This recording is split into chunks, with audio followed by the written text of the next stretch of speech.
وَلَقَدْ يَسَّرْنَا الْقُرْآنَ لِلذِّكْرِ فَهَلْ مِن مُّدَّكِرٍ.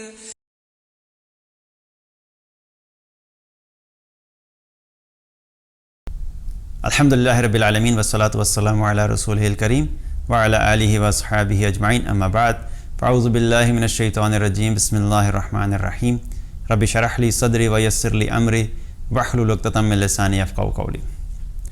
سورہ فاتحہ کی آیت نمبر 4 کے بارے میں بات کریں گے۔ اعوذ باللہ من الشیطان الرجیم، ایاک نعبد و ایاک نستعین،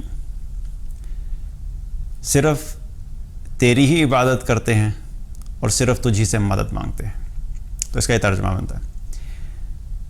ہم نے اللہ سبحانہ تعالیٰ کی قدرت کے بارے میں بات کی، اللہ کے رب ہونے کے بارے میں بات کی، اور رب ہونے کے ناطے سے تعریف کا جو تعریف کے قابل ہے وہ صرف اللہ کی ذات ہے، جو پرفیکٹ تعریف کے قابل ہے۔ اور پھر ہم نے اللہ سبحانہ تعالیٰ کے رحمان اور رحیم ہونے کے بارے میں بات کی، پھر ہم نے یوم جزا کے دن کا مالک ہونے کے بارے میں بات کی۔ اب یہاں پر ہم کیا بات کر رہے ہیں؟ اللہ سبحانہ تعالیٰ میں بتانا چاہ رہا ہے کہ ان تمام چیزوں کے ساتھ ساتھ میرے بندو، جب بھی تم نے بندگی کرنی ہے اور عبادت کرنی ہے وہ صرف اور صرف اللہ ہی کی کرنی ہے۔ ایاک نعبد، نعبد کا لفظ جو ہے اس کا جو یہ ہے عبد سے، عبد کہتے ہیں عربی زبان میں غلام کو، غلام۔ تو حقیقت میں کیا ہے کہ عبادت بھی کیا ہے کہ عبادت کے اندر بھی جو جذبہ ہوتا ہے وہ ایک غلامی ہی کا ہوتا ہے، اور اگر نہیں ہوتا تو ہونا چاہیے۔ جب تک ہم اپنے آپ کو اللہ کا غلام نہیں سمجھیں گے تب تک ہم اللہ کی اطاعت اور اللہ کی عبادت اس طریقے سے کر نہیں سکتے جیسے اللہ کی عبادت کرنے کا حق ہے۔ ایک غلام جو ہوتا ہے، غلام کی اپنی کوئی رائے نہیں ہوتی۔ ابھی آج کل تو چونکہ ہم دیکھتے نہیں کہ غلام ہوتے کیسے ہیں، جو ہمارے اکثر گھروں میں کام کرنے والے ہوتے ہیں یا جو ہمیں سرو کر رہے ہوتے ہیں، وہ اصل میں ہمارے غلام نہیں ہوتے، وہ ہمیں پیڈ سروسز دے رہے ہوتے ہیں، وہ ہم ان سے ان کی سروسز خریدتے ہیں، جو کام کرواتے ہیں ہم ان سے اس کے ہم پیسے دیتے ہیں۔ تو یہ غلامی اس کو نہیں کہتے۔ غلام وہ ہوتا تھا کہ جس کی اپنی کوئی مرضی نہیں ہوتی تھی۔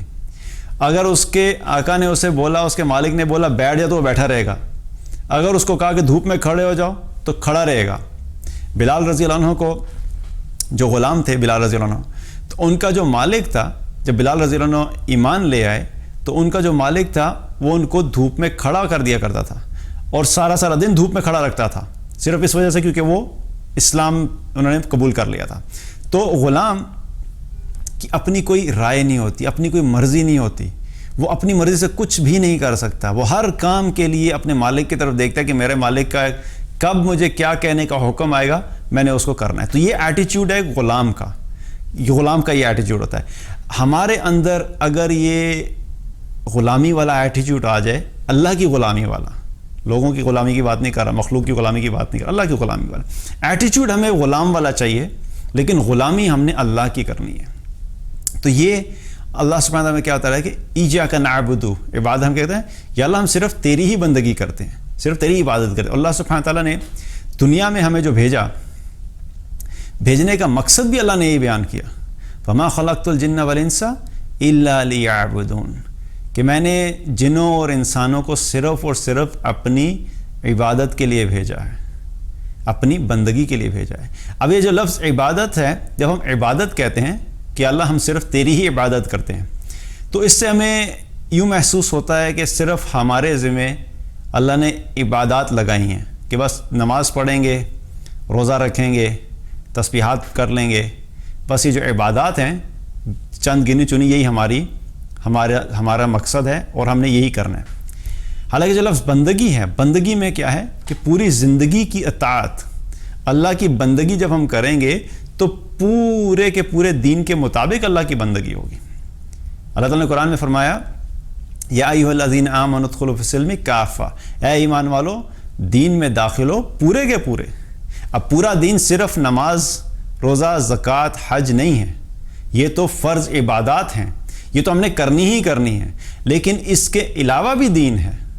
سچ بولنا بھی ہمارے دین کا حصہ ہے، لوگوں کے ساتھ اچھے اخلاق سے پیش آنا وہ بھی ہمارے دین کا حصہ ہے، لوگوں کی مدد کرنا یہ بھی ہمارے دین کا حصہ ہے، لوگوں کے ساتھ نرمی سے پیش آنا یہ ہمارے دین کا حصہ ہے، ہمیں اللہ کے دین کے لیے محنت کرنا یہ بھی ہمارے دین کا حصہ ہے، والدین کے ساتھ حسن سلوک کرنا، والدین کے ساتھ احسان کا معاملہ کرنا یہ بھی ہمارے دین کا حصہ ہے۔ تو یہ کیا ہے کہ جب اللہ سبحانہ تعالیٰ نے ہمیں قرآن میں کہا کہ پورے دین میں داخل ہو، تو پورے دین کی ڈیفینیشن اور پورے دین میں کیا کیا چیزیں شامل ہیں یہ ہمیں قرآن و سنت سے ہی پتہ لگیں گی۔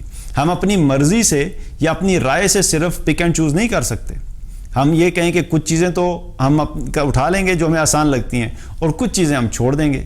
یہ ایٹیچیوڈ بندگی والا نہیں ہے، یہ ایٹیچیوڈ اللہ کی غلامی والا نہیں ہے، یہ ایک اپنی خواہش کے مطابق دین کو فالو کرنا ہے کہ جو چیز مجھے آسان لگے گی وہ میں کر لوں گا، جو چیز مجھے مشکل لگے گی اس کو میں چھوڑ دوں گا۔ تو یہ حقیقت میں ہم اللہ کی بندگی نہیں کر رہے، ہم اپنی خواہش کی بندگی کر رہے ہیں۔ تو ہمیں اللہ کی بندگی کی طرف جانا ہے، ہمیں پوری کوشش کرنی ہے کہ ہم اللہ کی بندگی کریں۔ ٹھیک ہے، اس میں کوئی شک نہیں کہ انسان ساری زندگی بھی اپنے پوری خلوص نیت کے ساتھ محنت کرتا رہے، کوشش کرتا رہے کہ میں اللہ کی بندگی کا حق ادا کر دوں، تو شاید وہ حق ادا نہیں ہو سکتا۔ جب بھی ہم کوئی عبادت کرتے ہیں تو اکثر یہ ہوتا ہے کہ عبادت کرنے کے بعد بھی ایک دم سے ایک دل میں احساس ہوتا ہے کہ جس طریقے سے کرنی چاہیے تھی ویسے نہیں ہوئی۔ نماز پڑھنے کھڑے ہوتے ہیں، نماز پڑھنے کا حکم کیا ہے کہ خشوع سے پڑھی جائے، اللہ کی یاد والی نماز ہو، اقیم الصلاۃ للذکر، نماز قائم کرو میری یاد والی نماز۔ اور انسان جب نماز پڑھ کے فارغ ہوتا ہے تو ایک احساس ہوتا ہے کہ میری نماز تو ویسی ہوئی نہیں، اور انسان کو ایک پریشانی شروع ہو جاتی ہے کہ جس طریقے سے مجھے نماز پڑھنی چاہیے تھی ویسی نہیں پڑھی۔ لیکن کیا ہے کہ پھر اللہ جب یہ احساس ہوتا ہے، اس احساس کا ہونا بھی ہمارے ایمان کی علامت ہے کہ ہم جب اللہ کی بندگی کرتے ہیں اور اس میں ہمیں محسوس ہوتا ہے کہ اس طریقے سے حق ادا نہیں ہوا، تو یہ بھی ہمارے ایمان کی علامت ہے کہ ہم اپنی عبادت کو بہتر کرنا چاہتے ہیں، اور جب وہ اس طرح نہیں ہوتی تو ہمیں فکر ہوتی ہے۔ تو یہ بھی ہمارے ایمان کی علامت ہے۔ تو اس سے بھی ہم نے پریشان نہیں ہونا، بلکہ ہم نے کوشش کرتے رہنا ہے کہ اپنی جو اللہ سبحانہ تعالیٰ کی بندگی ہے، اپنے آپ کو اللہ کی بندگی میں ہم کیسے مزید بہتر کر سکتے ہیں۔ نماز اگر ہماری آج ٹھیک نہیں ہوئی تو کیا غلطی رہ گئی تھی؟ اگر میں دھیان سے نہیں پڑھ رہا تھا تو اگلی دفعہ مجھے نماز پڑھنا شروع کرنے سے پہلے اس چیز کو اپنے آپ کو ریمائنڈ کرانا ہے کہ اب جو میں نماز پڑھنے لگا ہوں یا پڑھنے لگی ہوں، مجھے اس نماز کو خشوع سے پڑھنا ہے، دھیان اللہ کی طرف رکھنا ہے۔ جن وجوہات پہ میرا دھیان ہٹا تھا، جن چیزوں کی وجہ سے میرا دھیان نماز میں سے ہٹا تھا، مجھے ان چیزوں کو ہٹانا ہے، ان چیزوں کو اپنے ذہن سے ختم کرنا ہے۔ تو یہ مستقل کوشش کیا ہے، ہمیں پوری کوشش کرتے رہنا ہے کہ ہم اللہ کی بندگی اس طریقے سے کریں کہ جیسے اللہ کی بندگی کا حق ہے، اور اس میں ہم کوشش کر کے اس کو بہتر بناتے رہیں۔ اور یہ حقیقت میں یہ زندگی اسی پورے پروسیس کا نام ہے۔ یہ بندگی کبھی بھی حق تو ادا نہیں ہو سکے گا، لیکن اللہ سبحانہ تعالیٰ ہماری کوشش اور ہماری محنت کو دیکھ رہا ہے کہ میرے بندے نے بہت کوشش کی، جو اس کی استطاعت تھی، جو اس کی کیپیسٹی تھی، جو اس کے اندر جو کچھ وہ کر سکتا تھا، اس نے وہ ساری کوشش کی۔ تو اللہ کو یہ بھی محبوب ہے۔ لیکن اگر ہم کوشش نہ کریں اور اپنی ٹوٹی پوٹی عبادات پہ مطمئن ہو کے بیٹھ جائیں اور ہم اس کو روزانہ بہتر کرنے کی کوشش نہ کریں، تو یہ پھر فکر کی بات ہے، کیونکہ بندگی میں ہم نے ہر روز ایک تو اعمال میں آگے بڑھنا ہے۔ نماز پڑھنی شروع کی تو الحمدللہ، اللہ کا شکر، اللہ نے نماز پڑھنے کی توفیق دے دی۔ اب اگلا ٹارگٹ سیٹ کر دیا کہ اب میں نماز کے بعد قرآن روزانہ پڑھنا شروع کروں گا۔ قرآن پڑھنا شروع کیا، روزانہ 1 رکوع یا 2 رکوع پڑھنا شروع کیا، الحمدللہ۔ پھر اگلا ٹارگٹ سیٹ کیا، اب میں 2 رکوع سے بڑھا کے اس کو 4 رکوع پہ لے کے جاؤں گا۔ اسی طریقے سے حفظ کرنا شروع کیا، اور روزانہ 3 آیات کرتے تھے، 4 آیات کرتے تھے، کوشش کی کہ میں آیات کو اور بڑھاؤں گا۔ قرآن کا علم حاصل کرنا شروع کیا، 1 آیت سے شروع کیا سمجھ کے پڑھنا، اگلے دن 2 آیات سمجھ کے پڑھوں گا۔ تو یہ مستقل کیا ہے، ہمیں اپنے آپ کو اللہ کی بندگی، اللہ کی اطاعت میں آگے بڑھانے کے لیے کوشش کرتے رہنا ہے۔ کسی ایک سٹیج پہ آ کے ہم نے اپنے آپ کو روک نہیں لینا، مطمئن نہیں ہو جانا۔ تو بندگی کیا ہے؟ ایاک نعبد، یا اللہ صرف اور صرف تیری ہی عبادت کرتے ہیں۔ اور بندگی اللہ کے علاوہ کسی اور کی بھی اگر بندگی کی جائے گی یا غلامی کی جائے گی تو وہ شخص دنیا میں بھی بے چین اور آخرت بھی برباد۔ اور کسی بھی اور چیز کی جو غلامی ہے وہ ایک تو قابل قبول نہیں، وہ اللہ کے ساتھ شرک کا معاملہ ہے. لیکن اگر انسان لا علمی میں کئی دفعہ ہوتا ہے کہ ہم بہت سی اور چیزوں کی غلامی کرنے لگتے ہیں، ہمیں پتہ بھی نہیں ہوتا. کچھ لوگ مال کے غلام ہو جاتے ہیں، مال کی غلامی. اور رسول اللہ صلی اللہ علیہ وسلم نے ایسے شخص کے بارے میں بہت سخت الفاظ کہے جو کہ مال کا غلام بنتا ہے. تعیس عبد الدینار و درہم، دینار اور درہم کا بندہ ہلاک ہو، دینار اور درہم کا غلام ہلاک ہو. کہ جب اس کو مال دیا جاتا ہے تو وہ خوش ہو جاتا ہے، جب اس کے پاس سے مال چلا جاتا ہے تو وہ غمگین ہو جاتا ہے، پریشان ہو جاتا ہے، شکایت کرنے لگ جاتا ہے. تو جو مال کی غلامی ہے اس کو رسول اللہ صلی اللہ علیہ وسلم نے اس شخص کے بارے میں کیا فرمایا کہ وہ ہلاک ہو. تو ہمیں اپنے آپ کو مال کی غلامی سے بچانا ہے، ہمیں اپنے آپ کو شہرت کی غلامی سے بچانا ہے. کچھ لوگ شہرت کے غلام ہو جاتے ہیں، انہیں شہرت چاہیے ہوتی ہے، ہر حال میں چاہیے ہوتی ہے. وہ بس ان کی زندگی کا مقصد ہوتا ہے کہ میں نے کسی طریقے سے فیمس ہونا ہے، اور وہ اس نشے میں، اس شہرت حاصل کرنے کے نشے میں وہ یہ بھی خیال نہیں کرتے کہ کیا میں اللہ کی نافرمانی کر کے مشہور ہو رہا ہوں، کیا میں اللہ کی اطاعت چھوڑ کے مشہور ہو رہا ہوں، کیا میں اللہ کو ناراض کر کے مشہور ہو رہا ہوں. تو اگر یہ سب چیزیں اس کے ذہن سے نکل گئی ہیں اور اس شہرت کی غلامی میں اتنا آگے چلا گیا ہے کہ اپنے رب کو ہی بھول گیا ہے، تو یہ غلامی دنیا میں بھی ہلاکت اور آخرت میں بھی ہلاکت. تو ہمیں ہر قسم کی غلامی سے اپنے آپ کو بچانا ہے، اور غلامی ہم نے صرف اور صرف اللہ کی کرنی ہے، بندگی ہم نے صرف اللہ ہی کی کرنی ہے. ایاک نعبد و ایاک نستعین. اب سوچئے کہ نماز جب ہم پڑھتے ہیں تو نماز میں کھڑے ہو کے اللہ کو ہم کیا کہتے ہیں؟ ایاک نعبد، یا اللہ صرف تیری ہی عبادت کرتے ہیں، صرف تیری ہی بندگی کرتے ہیں. اور جب نماز پڑھ کے فارغ ہوتے ہیں تو پھر ہم کیا کیا اعمال کر رہے ہوتے ہیں؟ کیا ہم واقعی اللہ کی بندگی والے اعمال کر رہے ہوتے ہیں؟ نماز کے علاوہ ہماری زندگی میں کیا اعمال ہیں جو اللہ کی بندگی کے ہیں؟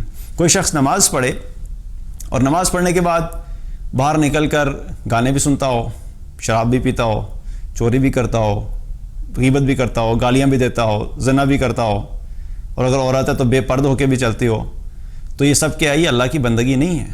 ایک طرف ہم ابھی نماز میں اللہ کو کہہ کے آئے ہیں کہ اللہ صرف تیری بندگی کا، تیری عبادت کرتے ہیں، اور دوسری طرف کیا کر رہے ہیں کہ نماز کے علاوہ باقی ہر چیز میں اپنی خواہش کی بندگی، اپنی خواہش کی غلامی. اب اس کا مطلب یہ نہیں ہے کہ انسان یہ سوچ کے کہے کہ چونکہ میں باقی زندگی میں تو کچھ نہیں کر رہا تو نماز بھی چھوڑ دو. یہ نہیں کرنا ہم نے. نماز کو پڑھتے رہنا ہے، لیکن نماز کے ساتھ ساتھ جہاں پہ اللہ کی نافرمانی والی چیزیں ہم نے ان کو چھوڑنے کی کوشش کرنی ہے. شیطان ہمیں ہمیشہ جو ہے وہ ریورس سائیکالوجی پہ لے کے آتا ہے. وہ کہتا ہے بھئی تم یہ 4 اعمال اللہ کی نافرمانی کے کر رہے ہو تو ایک نماز پڑھنے سے کیا فرق پڑے گا؟ تو وہ کہتا ہے کہ نماز بھی چھوڑ دو. وہ کہتے ہیں کہ ایک طرف ہو جاؤ بھئی، یہ بیچ میں کیا ہو، آدھا تیتر آدھے بٹیر، کہ کچھ تم دین پہ چلتے ہو اور کچھ تم گناہ بھی کرتے ہو، تو بہتر ہے تم ایک ہی طرف ہو جاؤ. اور پھر اکثر لوگ کہتے ہیں اس سے تو بہتر ہے نمازیں پڑھ کے جھوٹ بولنے سے بہتر ہے کہ نماز بھی نہ پڑھا کرو. تو ہم نے جو اعمال ہم کر رہے ہیں اللہ کی اطاعت کے، ہم نے ان کو کنٹینیو کرنا ہے، ان پہ قائم رہنا ہے، ان کو چھوڑنا نہیں ہے، کیونکہ وہ ہمارے ایمان کا ایک قسم کا قلعہ ہے. وہ ہمارے لیے شیطان کے خلاف وہی ریزسٹنس ہے. اگر ہم نے وہ بھی چھوڑ دیے تو شیطان کو تو بالکل کھلا راستہ مل گیا. اور شیطان کا مقصد ہی یہی ہے کہ وہ ہم چاہتا ہے کہ ہم سارے اللہ کی اطاعت سے دور جائیں.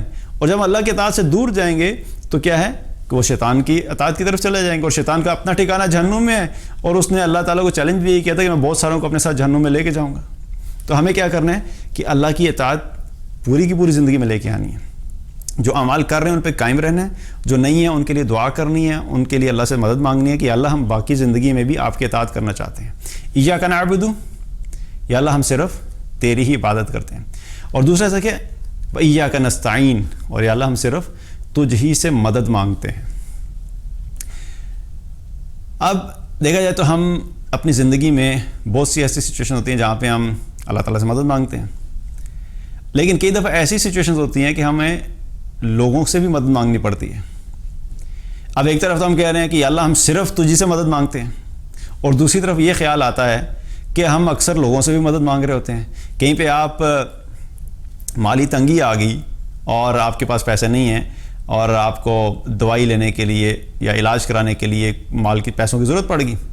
اب ایک طرف تو وہ کہہ رہے ہیں کہ اللہ ہم صرف تجھی سے مدد مانگتے ہیں، اور دوسری طرف وہ کوئی شخص یہ کہ جا کے کسی سے کہا کہ مجھے کچھ پیسے دے دیجئے، میری اس مشکل میں میری مدد کر دیجئے، میں آپ کو لوٹا دوں گا. قرض لے لیا تو جا کے بندے سے مدد مانگ لی. تو یہ تو دونوں چیزیں آپس میں کانٹراڈکٹ کر گئی. تو یاد رکھیے کہ ایک ہے اللہ سے مدد مانگنا. اللہ سے جب ہم مدد مانگتے ہیں ہم ان چیزوں کے لیے اللہ سے مدد مانگتے ہیں جن چیزوں پہ اللہ کی قدرت ہے. مثال کے طور پہ اگر کسی شخص کے گھر میں اولاد نہیں ہو رہی تو اولاد کے لیے اللہ سے دعا کی جائے گی, اللہ کے سامنے اپنی حاجت رکھی جائے گی, اللہ سے مانگا جائے گا کہ اللہ مجھے اولاد چاہیے, مجھے نیک اور صالح اولاد عطا فرما دیں. کسی انسان کو جا کے نہیں کہا جائے گا کہ مجھے اولاد چاہیے, ذرا مجھے آپ اولاد عطا فرما دیں, چاہے وہ زندہ ہو چاہے وہ مردہ ہو. یہ دعا صرف اللہ سے مانگی جائے گی. اسی طریقے سے بارش چاہیے ہے, کھیت ایسے ہیں کہ ان کو بارش کی ضرورت ہے, اور اگر بارش نہیں ہوئی تو بہت بڑا نقصان ہو سکتا ہے, اور وہاں پہ جو کچھ اگنا ہے وہ نہیں ہوگا تو کھیت کا بھی نقصان ہوتا ہے, اور جو کسان ہے اس کا بھی نقصان ہو سکتا ہے. اب وہ دعا کرے کہ بارش چاہیے تو وہ کس سے مانگے؟ وہ اللہ سے مانگے گا, کسی بندے کو نہیں کہے گا جی آپ بارش دے دیں. تو صحت چاہیے, ڈاکٹر کو جا کے یہ نہیں کہیں گے جی آپ صحت دے دیں, ڈاکٹر سے کہیں گے آپ دوائی دے دیں, دوائی ڈاکٹر سے لیں گے, صحت اللہ سے مانگیں گے. تو یہ چیزیں جن پہ اللہ تعالیٰ قدرت رکھتا ہے ان چیزوں کے معاملے میں ہم صرف اور صرف اللہ ہی سے مدد مانگیں گے. اور دنیا میں کیا ہے, دنیا میں روزانہ ہم کتنی ایسی چیزیں کرتے ہیں جس میں ہم دوسروں سے مدد مانگ رہے ہوتے ہیں. آپ ایگزامینیشن ہال میں گئے اور آپ اپنے پینز لے جانا بھول گئے تھے, آپ کو اچانک خیال آیا کہ میرے پاس پین نہیں ہے, ساتھ والے سے کہا بھی میری مدد کر دو, مجھے پین چاہیے ہے. تو آپ یہ سوچیں گے نہیں میں نے مدد تو صرف اللہ سے مانگنی ہے, تو اس سے پین مانگوں گا تو کہیں گناہ نہ ہو جائے. تو یہ مدد مانگنا یہ اس میں کوئی حرج نہیں ہے. اللہ سبحانہ تعالیٰ سے ہم جب مانگتے ہیں تو وہ اللہ کی قدرت کے مطابق اور اللہ کی قدرت کی چیزوں کی مدد ہوتی ہے.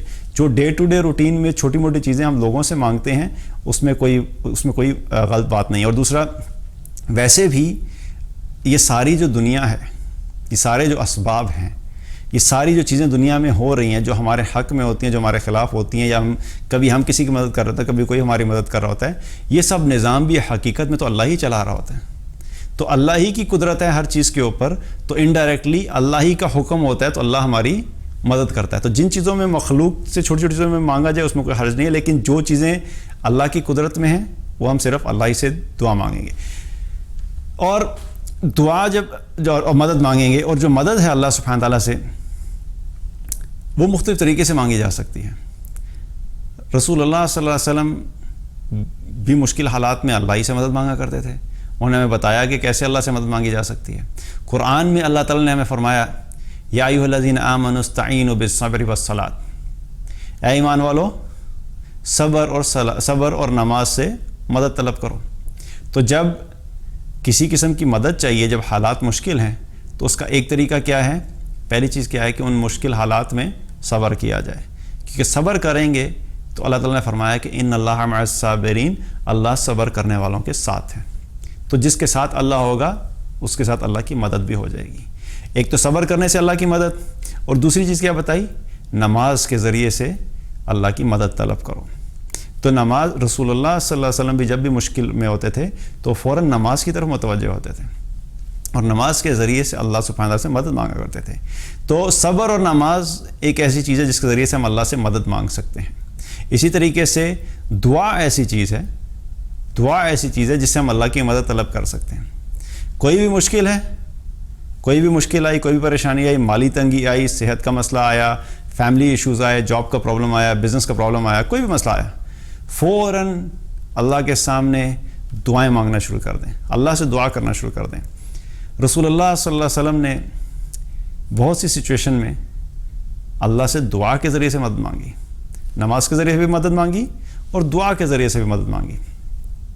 غزوہ بدر میں جب مسلمان کفار کے سامنے تھے اور ابھی جنگ شروع نہیں ہوئی تھی, تو وہاں پر بھی رسول اللہ صلی اللہ علیہ وسلم نے اللہ سے دعا کی تھی کہ اللہ ہماری مدد فرما, اور رو رو کے دعا کی تھی. یہاں تک کہ ابو بکر صدیق رضی اللہ عنہ رسول اللہ صلی اللہ علیہ وسلم کے پاس آئے اور آ کے عرض کی کہ یا رسول اللہ, آپ اتنی زیادہ دعا کر رہے ہیں, اتنی زیادہ مناجات کر رہے ہیں, اللہ سبحانہ تعالیٰ آپ کی ضرور مدد کرے گا. اور پھر اللہ کی مدد آئی, اللہ تعالیٰ نے فرشتوں کے ذریعے سے مدد کی. تو آپ صلی اللہ علیہ وسلم نے دعا کے ذریعے اللہ کی مدد طلب کی.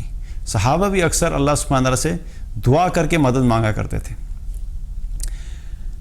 اور مدد مانگنے کے اعتبار سے رسول اللہ صلی اللہ علیہ وسلم نے ہمیں کیا بتایا کہ جب بھی مدد مانگو اللہ ہی سے مدد مانگو.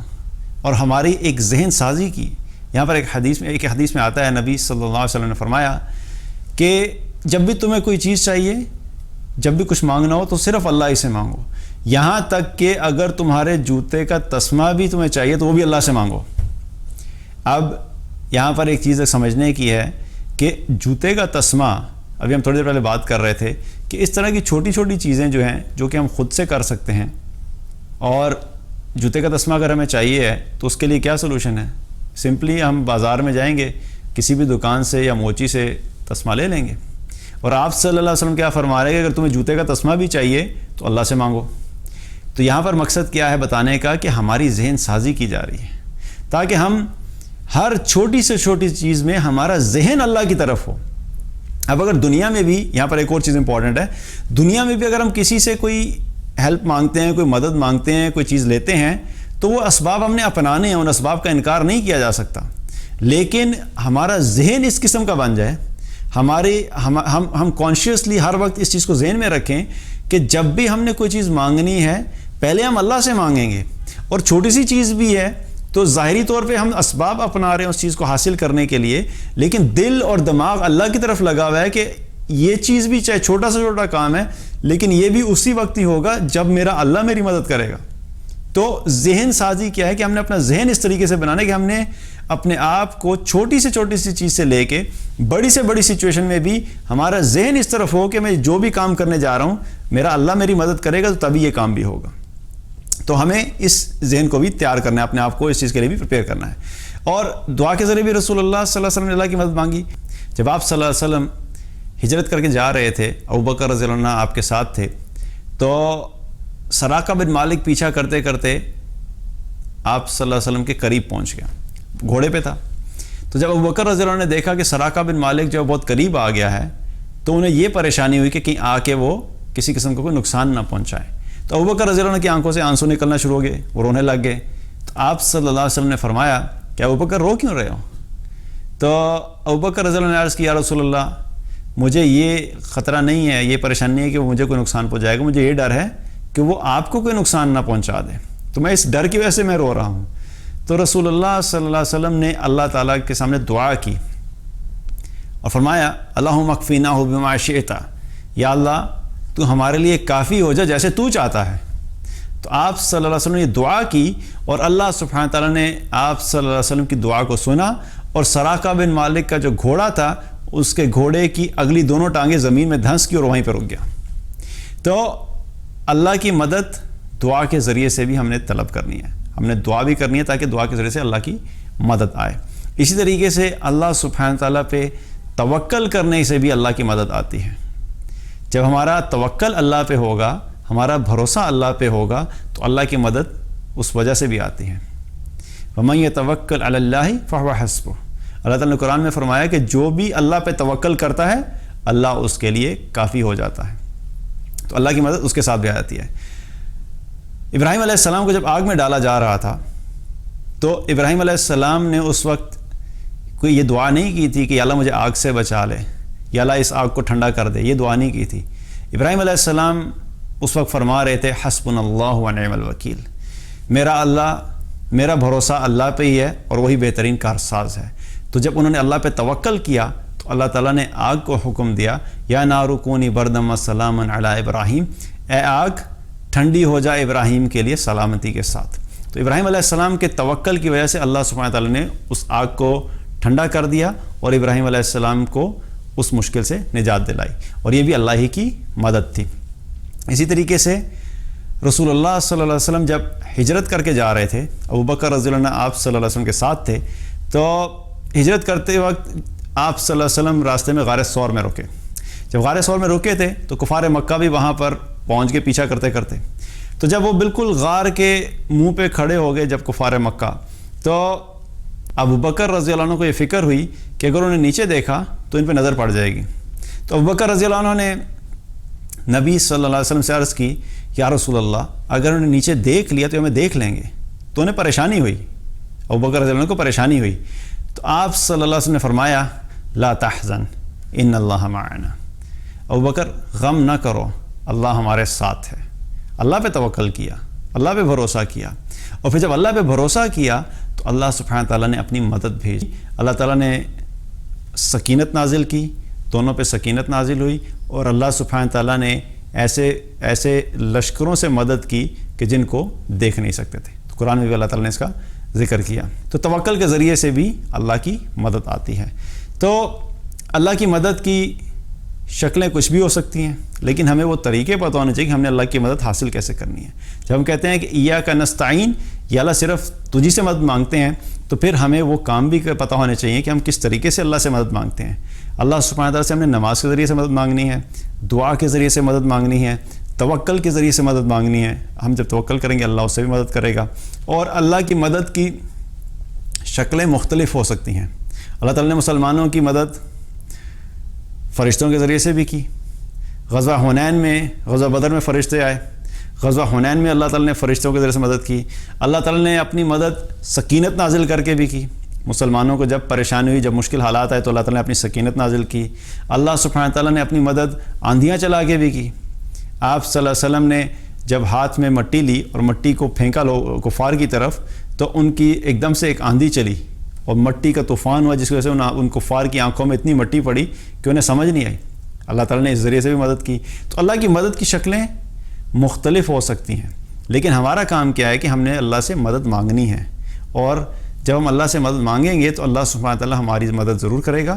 اور ضروری نہیں کہ ہم جس طریقے سے چاہ رہے ہیں وہی نظر آئے، اس سے بہتر طریقے سے بھی ہو سکتی ہے اور مختلف طریقے سے بھی ہو سکتی ہے. تو ایاک نعبد و ایاک نستعین، یہ اللہ ہم صرف تیری ہی عبادت کرتے ہیں اور صرف تجھی سے مدد مانگتے ہیں.